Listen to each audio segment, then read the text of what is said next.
Hey friends, Kim from Stamping Imperfection. I'm here with a video for Maker Forte, and I have 3 stamp sets that I got from the new April release, and I'm loving all of these stamp sets. That one was called Flower Cluster. This one is called Love is the Flower, and it's got fantastic sentiments. And then of course there's Live Life in Full Bloom, and I pulled all 3 of them out because I wasn't sure which one I wanted to use today.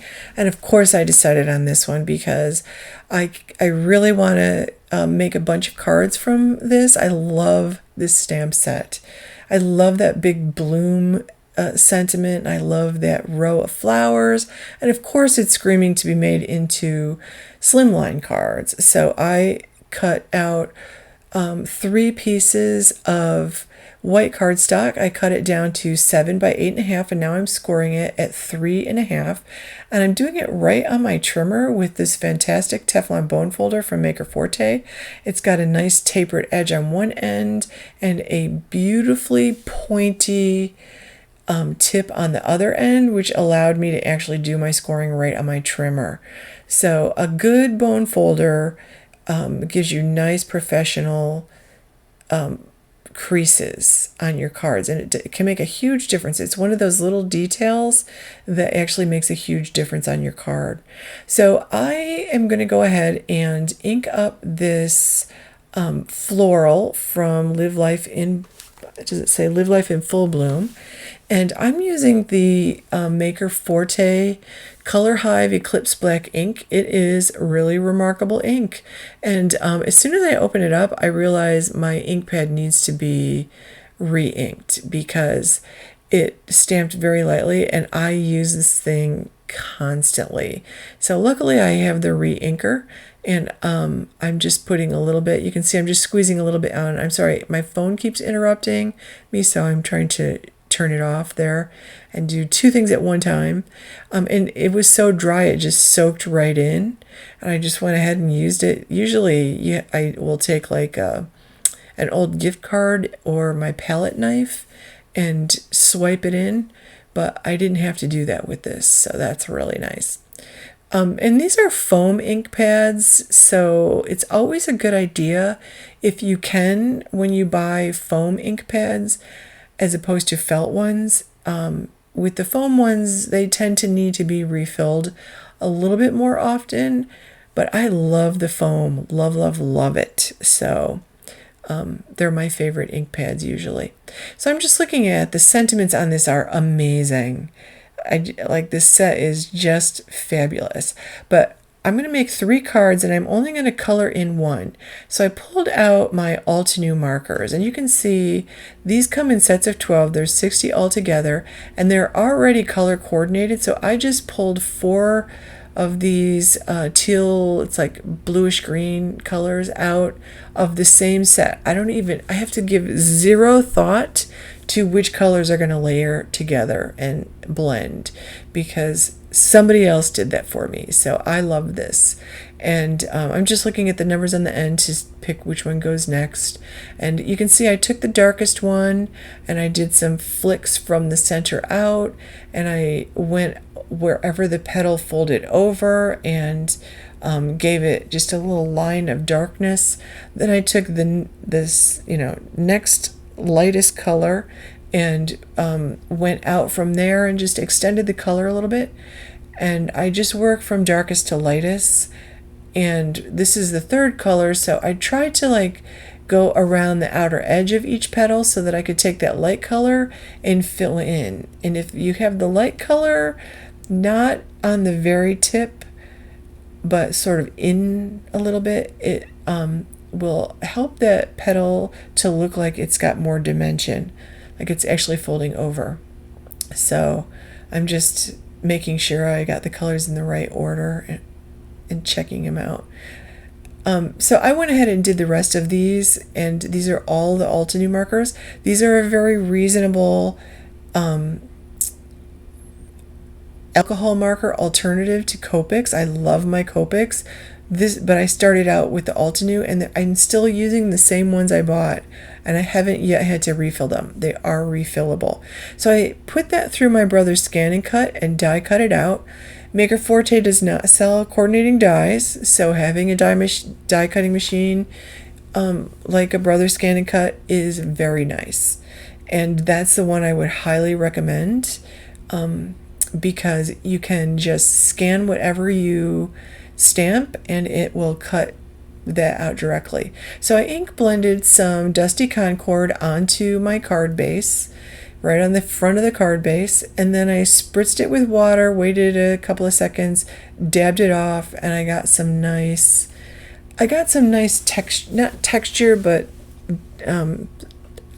dimension. I feel like it's just more interesting, and it pulls out a little of the blue and a little of the red in that purple.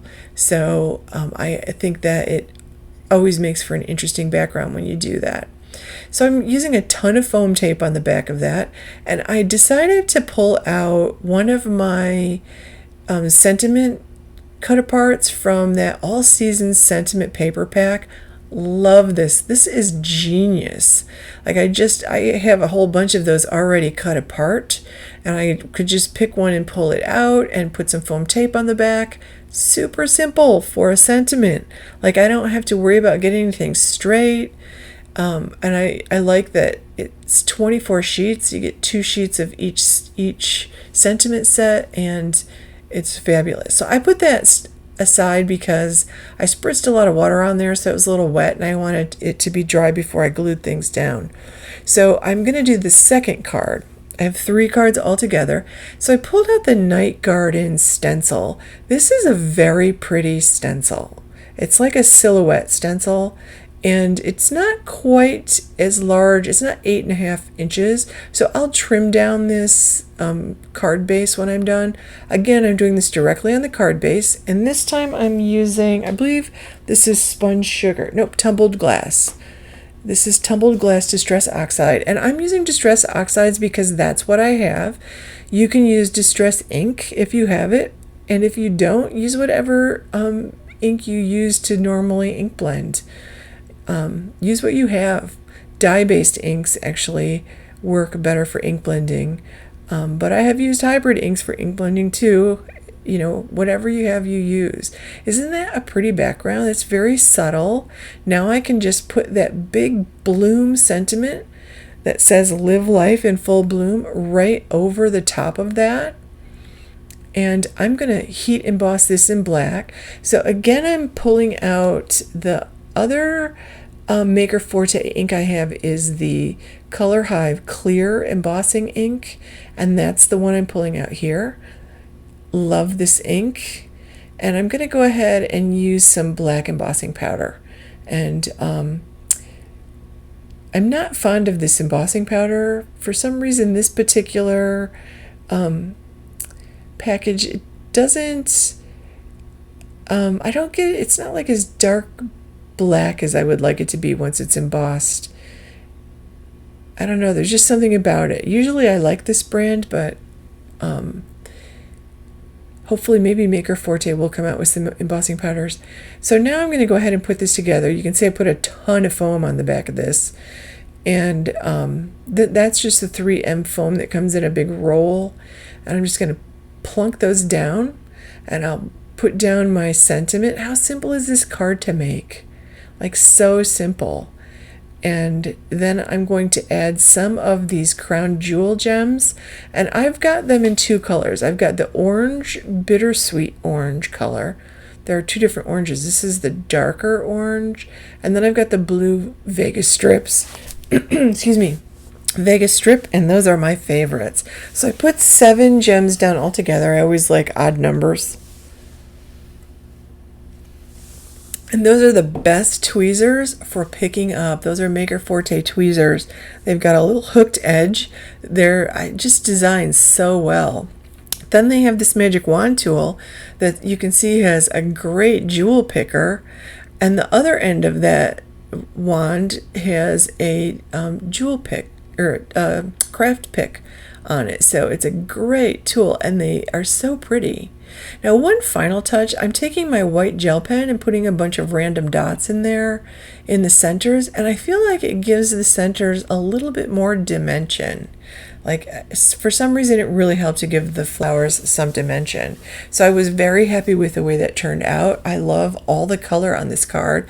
I've got the whole rainbow there, and that'll be a very nice general card to send to someone for, just to say hello. And the same with this one. This one is so simple. A little bit of ink blending through a stencil, heat emboss my sentiment, and if you don't heat emboss, stamp it in black ink. Add 3 gems. I'm a little stingy with my gems because I love those Vegas strip ones. And glue them down, and that completes that card. I'm going to leave it just like that. Like, so simple. Why make it harder? I've got good tools here, and I can make these quick and simple cards in just a few minutes. So, in about, it wasn't even an hour, I got 3 quick cards made, and I love them all. So I'm going to make one final slimline card, and this time I'm going to use the oval spotlight stencil, and this is the slimline spotlight stencil. They also have this in the A2 card size, and I'm using tumbled glass to add some ink to that oval cutout. And it comes with the oval mask also, so I can actually put the oval down and ink around it if I wanted to. But what I'm trying to do here is to have the ink darker around the edges of the oval and a little bit lighter on the inside. And I did try to go ahead and spritz this, but I don't have a ton of ink on there, so it's very subtle. And it's also not wet enough to require dry time. So I'm going to go ahead and put this in my MISTI. Notice I'm not removing the mask. So I'm going to put the stamp right over the mask in my MISTI. And then I'm going to go ahead and ink that up with my nice juicy ink pad and stamp it. And when I do this, I don't quite get it stamped well enough along the edges, but the ink is still on my stamp. So I just put it back in place, pushed it back down, and it stamped beautifully. Like, I just had to push near the edges of that oval a little bit harder. Now I'm using the Squid Buster cleaning spray to clean everything up. Then I stamped my sentiment, "You are capable of amazing things," from that same stamp set. I think this would make a great graduation card. And look how quick this is. You could make a whole bunch of these in an afternoon to send out if you have a whole bunch of people graduating. And then 3 crown jewel gems will complete the card. So simple. I'm going to link everything below so that you can, if you found something you liked here, definitely check it out in the store. I'm going to add a few more white gel pen dots here to the center because, again, I think it's more interesting and it gives it a little dimension. But look how easy that was. Please give this video a thumbs up, and I would love it if you subscribe to my channel if you're not already subscribed, and click the bell to get notifications every time I upload a video. Thank you so much for watching. Have a wonderful day, friends.